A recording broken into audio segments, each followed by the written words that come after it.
A medida que se vayan con sus compañeros, pues,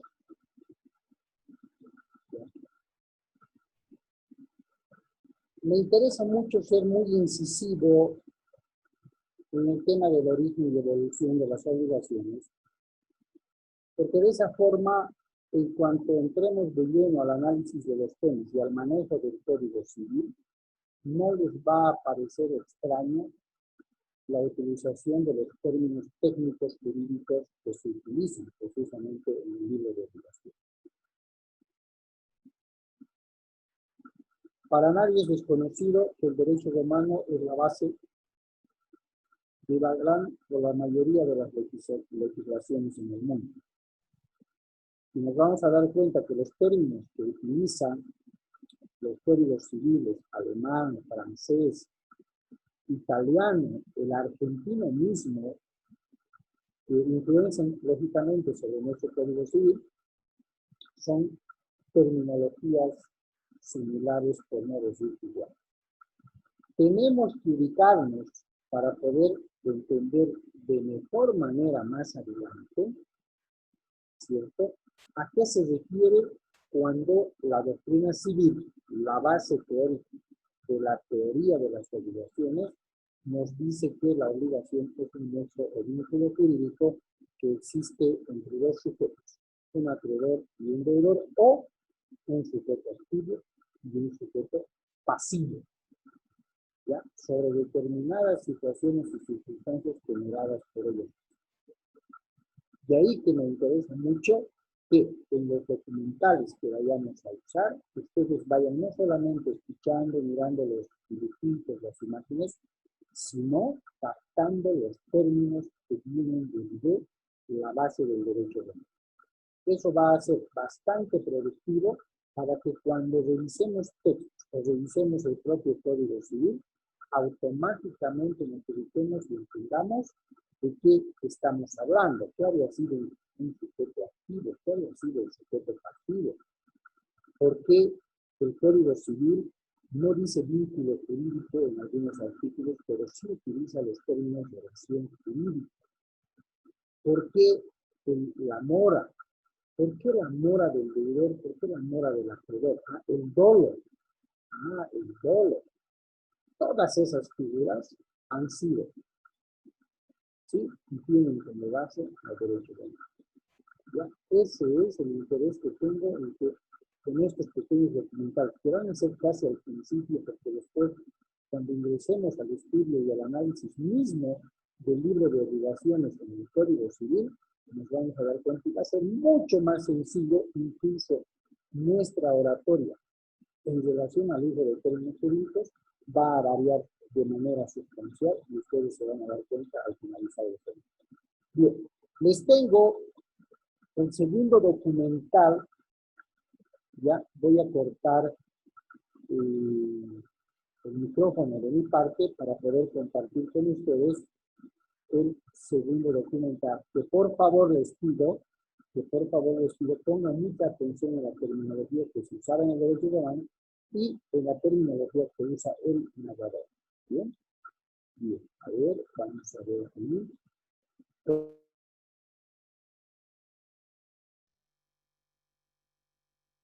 De lo que sería, y vamos a ver los elementos, el concepto, y vamos a ver la clasificación según los elementos de la misma, vamos a ver las fuentes, es decir, vamos a ver un pantallazo general de obligaciones para en los próximos videos ya meternos desde lleno cada vez más profundo.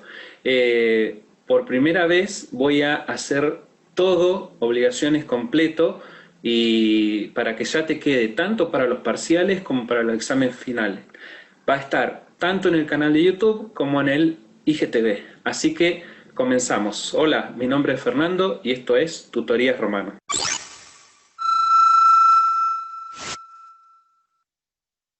Obligaciones. Dentro de las obligaciones tenemos que ir, es un gráfico muy extenso, tendremos que ir primero a lo que sería el concepto de las obligaciones. Entendemos a las obligaciones como aquel vínculo jurídico en virtud del cual una persona, el sujeto activo o acreedor, tiene derecho a constreñir a otra, sujeto pasivo o deudor, al cumplimiento de una determinada prestación, la que puede consistir en un dare, facere, non facere o un praestare. Entonces, acá dentro del concepto de obligaciones ya tenemos los elementos que la componen. Hablamos de uno de esos elementos que es el vínculo jurídico, entendiendo como tal aquel deber del deudor de cumplir con la prestación creada por alguna de las fuentes que faculta al acreedor a compeler al obligado en caso de incumplimiento. Entonces, la creación de este vínculo jurídico que existe entre estas partes y a causa de que hay una fuente, es decir, que de dónde sale esta obligación, que bueno, las fuentes las vamos a mencionar más abajo, a raíz de esta situación se faculta al acreedor a obligar a que cumpla con la prestación. Es decir, por ejemplo, lo puede obligar jurídicamente mediante uno de los procedimientos, y en caso de no cumplir aún una sentencia se le puede ejecutar de manera forzosa. Entonces, para que te fijes la importancia de este vínculo jurídico que existe entre las partes. Otro de los elementos de la obligación son los sujetos. Es decir, tenemos por un lado un sujeto activo o acreedor y por el otro lado un sujeto pasivo o deudor. Y por último, el otro elemento es el objeto o prestación. Es el acto que el deudor debe realizar a favor del acreedor y cuyo cumplimiento se puede exigir por medio de una correspondiente acción.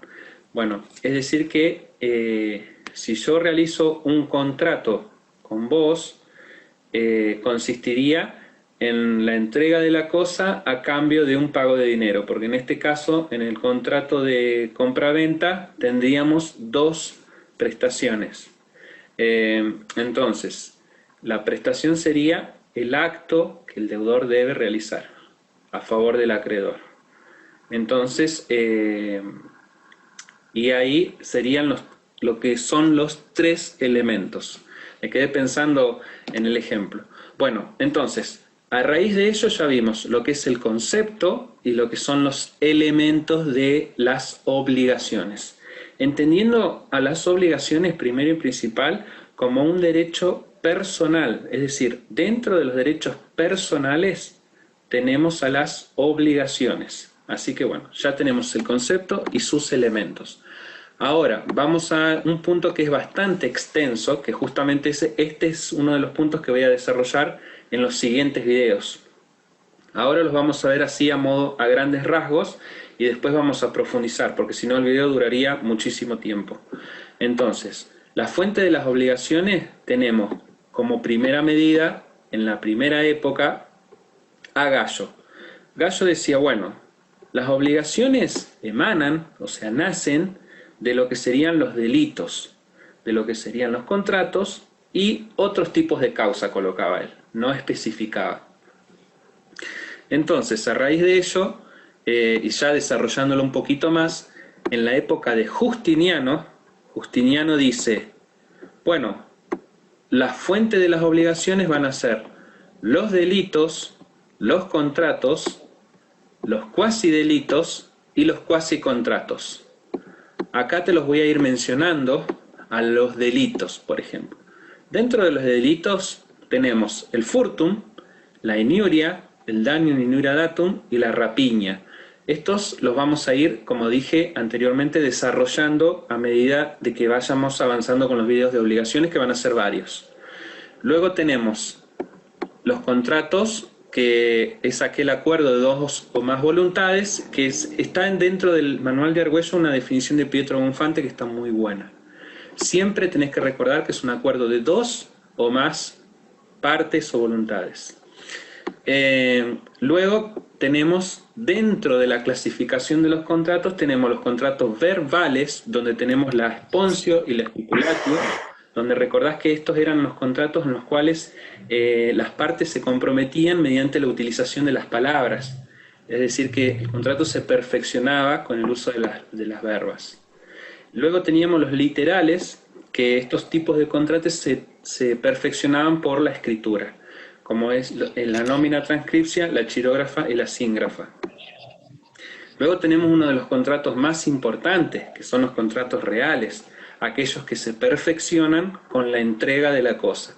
Caso del mutuo, el comodato, la prenda y el depósito. Es decir, estos son los que serían los contratos reales. Luego tenemos los contratos consensuales, en los cuales tenemos el más importante de todos, que es la compraventa, la sociedad y el mandato. Luego tenemos los tipos de contrato que se llaman innominados, que tenemos la estimatum y el precario. Luego tenemos, es decir, ya vimos lo que serían todos los contratos, todos los delitos, y ahora vamos a lo que serían los cuasidelitos. Los cuasidelitos son aquellas situaciones en las cuales existe culpa, es decir, que algo ocurre no con la intención de hacerlo, que sería dolo, sino por culpa, por una negligencia.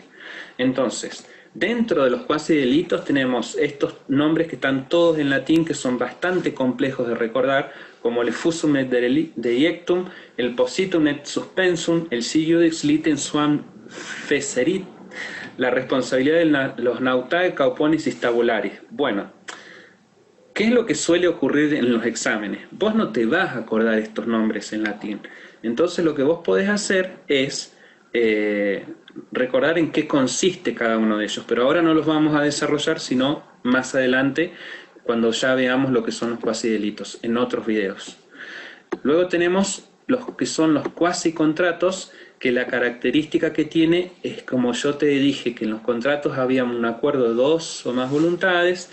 Acá tenemos que no existe tal acuerdo, por eso, pero es una figura similar a lo que sería un contrato. Cuasicontrato se podría decir que es un casi contrato. Tenemos dentro de ellos la gestión de negocios, el enriquecimiento injusto y la comunidad incidental. Luego tenemos esta clasificación que es lo más importante que por ahí vamos a detallar en este video, que es la clasificación de las obligaciones. La clasificación de las obligaciones la vamos a realizar según sus elementos, es decir, según el vínculo, por ejemplo. Según el vínculo podemos hablar de obligaciones civiles y naturales y obligaciones civiles y honorarias. Bueno, según el vínculo podemos decir que las obligaciones civiles y naturales, dentro de ellas teníamos a la civil, que tenía una acción para exigir el cumplimiento. Es decir, que yo con una obligación que nace del ius civile tenía una acción para realmente que me cumplan ese contrato. Porque si me lo cumplen, no necesito hacer ninguna acción. Es lógico. Entonces, ante esta situación, el ordenamiento jurídico a mí me ampara con una acción para exigir el cumplimiento. La natural es aquella que no tiene una acción, por ende no se puede reclamar. Entonces, hoy en día en nuestro Código Civil y Comercial se quita esto de obligaciones naturales y se colocan como deberes morales. Yo lo menciono a esto porque todo esto que estamos viendo, casi todo, está dentro del Código Civil y Comercial. Bueno, luego tenemos obligaciones civiles y honorarias. La obligación civil es aquella, por supuesto, nacida dentro del ius civile, y la obligación honoraria son aquellas acciones creadas por el pretor. Siempre que hablemos de derecho honorario, hablamos del pretor. Luego, en la evolución de Roma, desaparecida esta división entre civil y honoraria, que ya no tenía sentido en Justiniano, directamente no existe. Bueno, luego tenemos según los sujetos. Acá presta bastante atención porque esto, cuando vayas más adelante a ver la materia obligaciones, que sería Civil 2, obligaciones y responsabilidad, Civil 2 en la Facultad de Derecho de la Universidad del Comahue, vemos Civil 2. Tenemos, según los sujetos, sujetos fijos, es decir, en los sujetos fijos yo sé quién es el acreedor y quién es el deudor desde el principio. Es decir, los dos están determinados y van a ser desde que nace la obligación hasta que termina la obligación los mismos, ¿sí? Entonces, yo me comprometo con vos a hacer un negocio y vos sabés quién soy yo y yo sé quién sos vos. Desde que nace la obligación, desde que tenemos alguna de las fuentes de esta obligación, hasta que la misma termina. Entonces, ahí hablamos de sujetos fijos. Ahora viene el tema con los sujetos variables. En los sujetos variables lo que ocurre es que no se conocen desde el principio o en el transcurso de la obligación por ahí cambian y no se sabe con claridad quiénes son los sujetos dentro de esta obligación.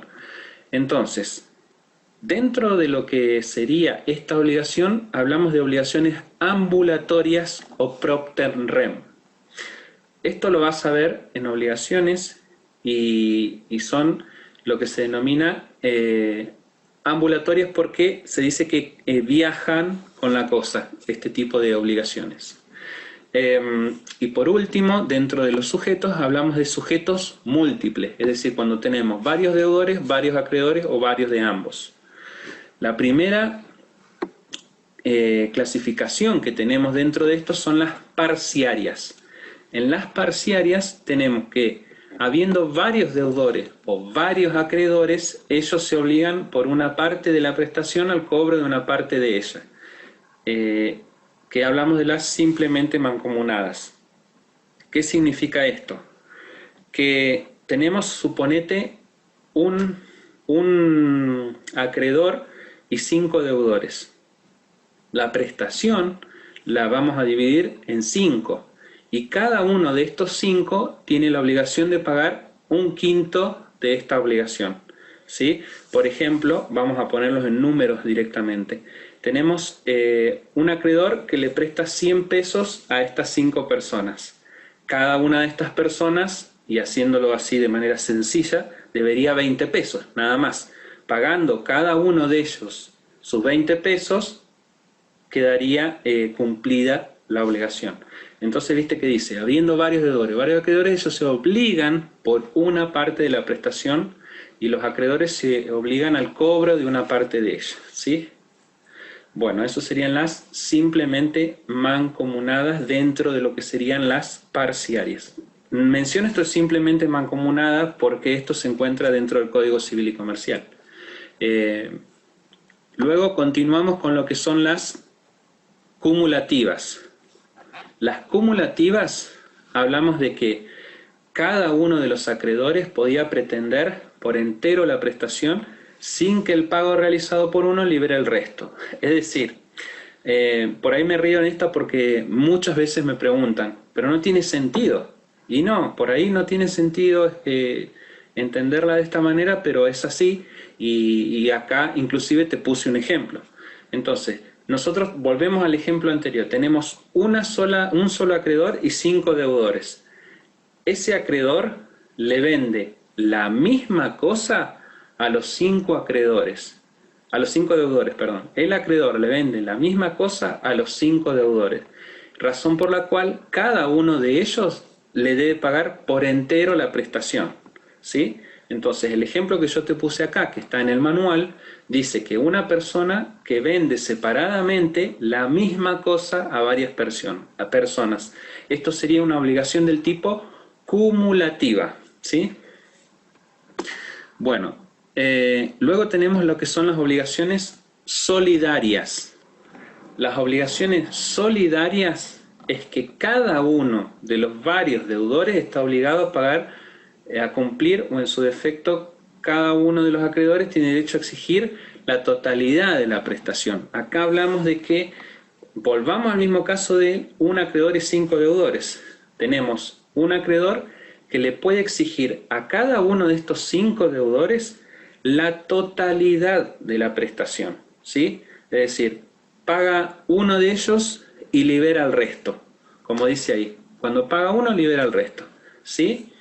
Entonces, pero esto no es que se presume, por así decirlo. Esto es importante que vos sepas que esto debe surgir de manera expresa, ya sea por acuerdo de las voluntades, ya sea por testamento, ya sea por ley. Esto según el derecho romano, ¿sí? Entonces, en las solidarias, cada uno de los, si tenemos varios deudores, cada uno de ellos debe pagar la totalidad de la prestación. Y lo que ocurre también, que más adelante, por ahí rebuscándonos un poco más, luego se le podría, que pagó podría cobrarle al resto, pero bueno, eso es otro tema. Ahora lo que me interesa que sepa es que cada uno pagaba por entero la prestación y libera el resto. Lo repito muchas veces porque es sumamente importante y lo suelen preguntar mucho. Además de que es importante para el resto de la carrera. Luego tenemos, según el objeto, tenemos objeto divisible o objeto indivisible. Tenemos objeto divisible, son aquellas cuando la prestación se la puede cumplir por fracciones, ¿sí? Por ejemplo, entrego una suma de dinero. No creo que requiera mayor complejidad esto. Por lo general, las divisibles son aquellas que constituyen un dar, ¿sí? Luego tenemos las indivisibles. Las indivisibles es lo contrario al anterior, donde la prestación no se puede fraccionar en partes materiales, como por ejemplo la obligación del arrendador de dar uso y goce de la cosa dada en arriendo. No le puede dar por partes esto, se lo tiene que dar sí o sí de una sola manera. Entonces, el ejemplo el tipo de prestaciones que pueden darse dentro de estos objetos indivisibles serían las faceres, que constituyan un hacer, ¿no es cierto? Luego tenemos las específicas y genéricas. Las específicas hablamos de una cosa individualmente determinada, y en las genéricas hablamos del objeto determinado de la prestación era determinado en su género. Esto es muy sencillo. Con las específicas, te puse acá ejemplos, hablamos de una moneda de Marco Aurelio. Yo digo una moneda de Marco Aurelio, estoy siendo súper puntual, es decir, no quiero cualquier moneda, quiero una moneda de Marco Aurelio, ¿sí? Estoy siendo puntual. En cambio, si es genérica, yo digo una moneda, cualquier moneda, no hace falta de que sea tan específico. Eso sería básicamente la diferencia entre objeto específico u objeto genérico. Y por último tenemos lo que son las, según el objeto, alternativas y facultativas. Las alternativas son aquellas donde el deudor tiene que cumplir una sola prestación, entre dos o más disyuntivamente indicadas. A ver, el deudor tiene, suponete, 3 prestaciones las cuales puede elegir, ¿no es cierto? Y pagando una de estas 3 prestaciones ya se libera. No, es como que teniendo 3 prestaciones por cumplir, con el pago de una sola se libera. Eso sería alternativa. Por ejemplo, lo que ocurre acá es que la elección del objeto correspondía al deudor, es decir, el deudor decía qué es lo que iba a pagar. Entonces vamos a suponer un ejemplo. Yo tenía, para cumplir la obligación con vos, yo te podía dar o un esclavo o equivalente en dinero o animales de carga. Entonces yo elegía quedarte a vos de estas 3 prestaciones para liberarme.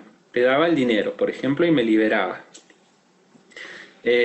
Sin perjuicio, más allá de que puse acá que la elección del objeto correspondía al deudor, en algunas ocasiones se podía determinar también que corresponda al acreedor. Esto tenía que ser por ahí siempre de manera convencional, ¿no es cierto?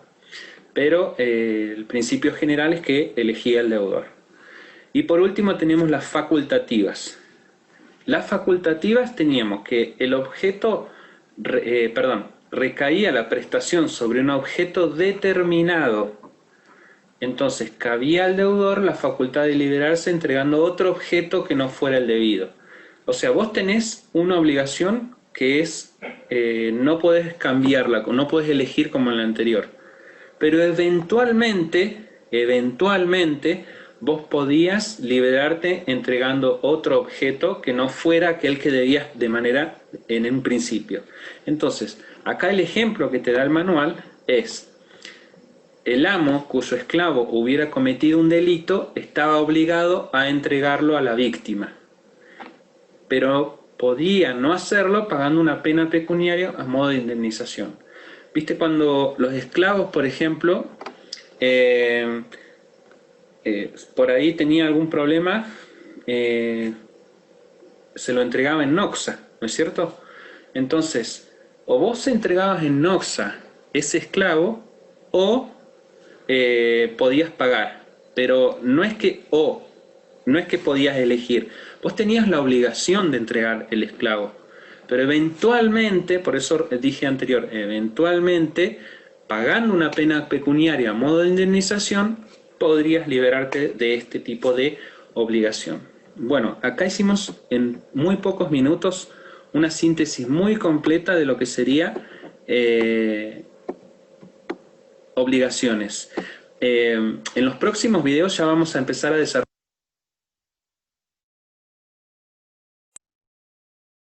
Bien, chicos, creo que más claro no puede estar, ¿cierto? Este pequeño documental de apoyo, lógicamente, prácticamente ha tenido que aclarar todas las dudas de este primer tema.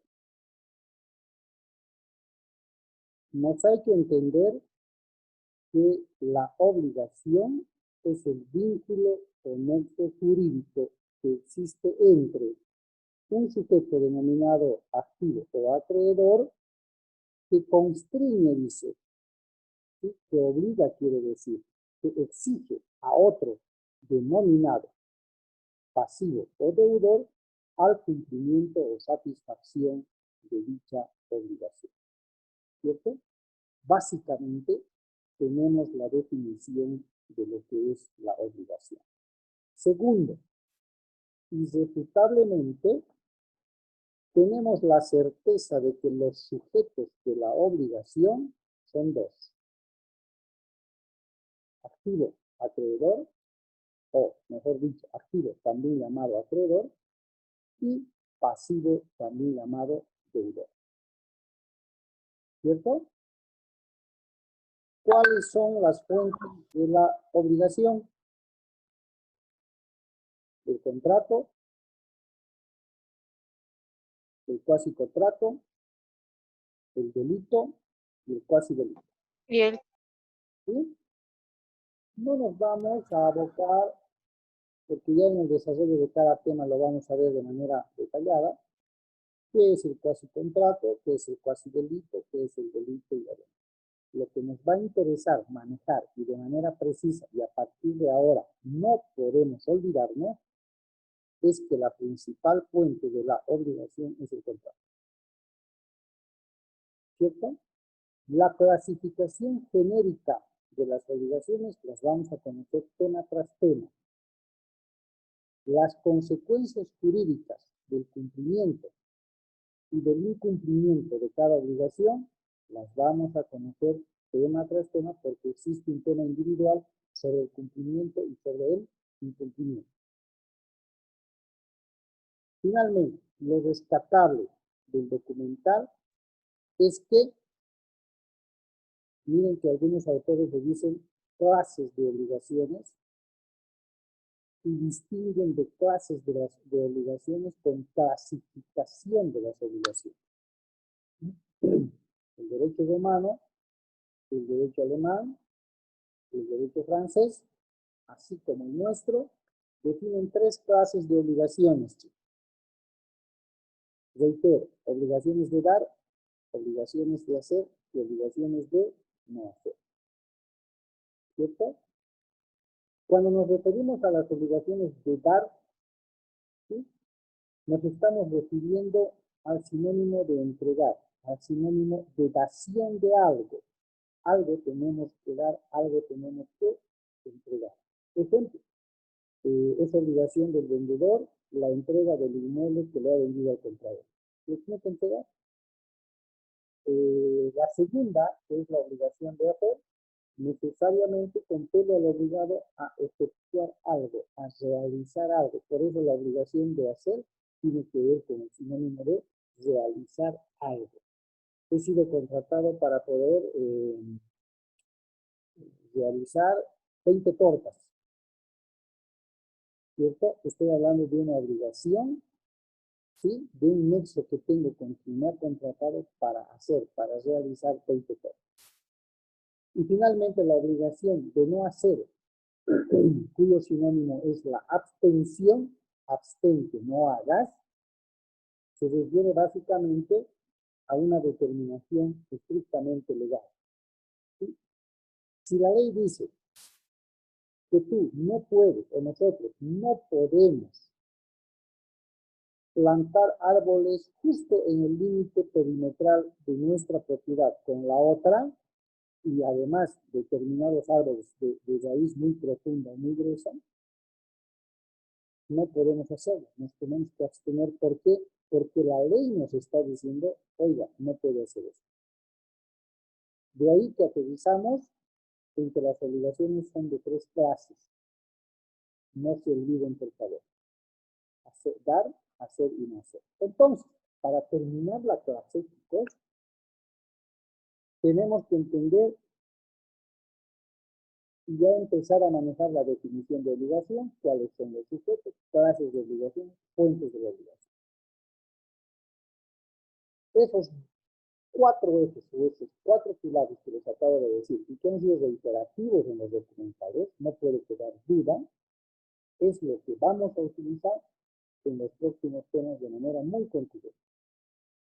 Yo, futuro abogado, debo hablar con precisión sobre lo que es una obligación, debo identificar y reconocer cuáles son los sujetos de la obligación, debo conocer y saber cuál es la fuente de la obligación, del contrato, y lo ha dicho en los 2 documentales, principalmente en el segundo, que el contrato es el acuerdo de voluntad.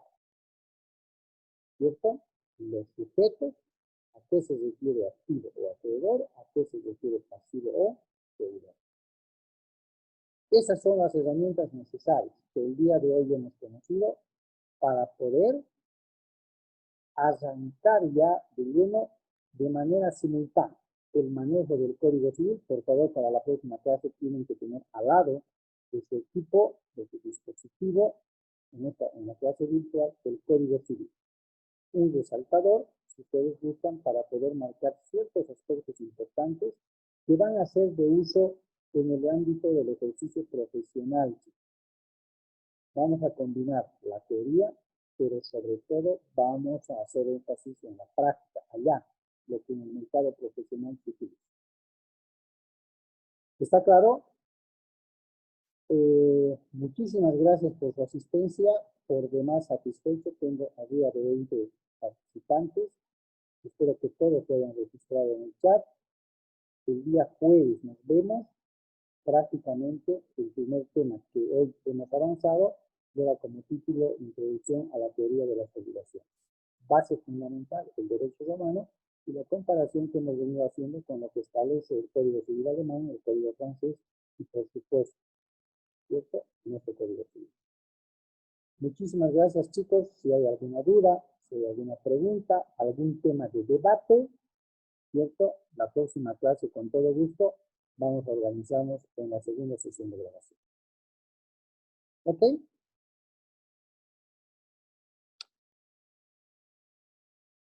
¿Está claro, jóvenes? Sí, doctor, gracias por la clase. Perfecto. Gracias, chicos. Por favor, el día jueves nos vemos y continuamos con el avance y el conocimiento de la materia. Muy buenas tardes a todos y cuídense mucho. Hasta luego.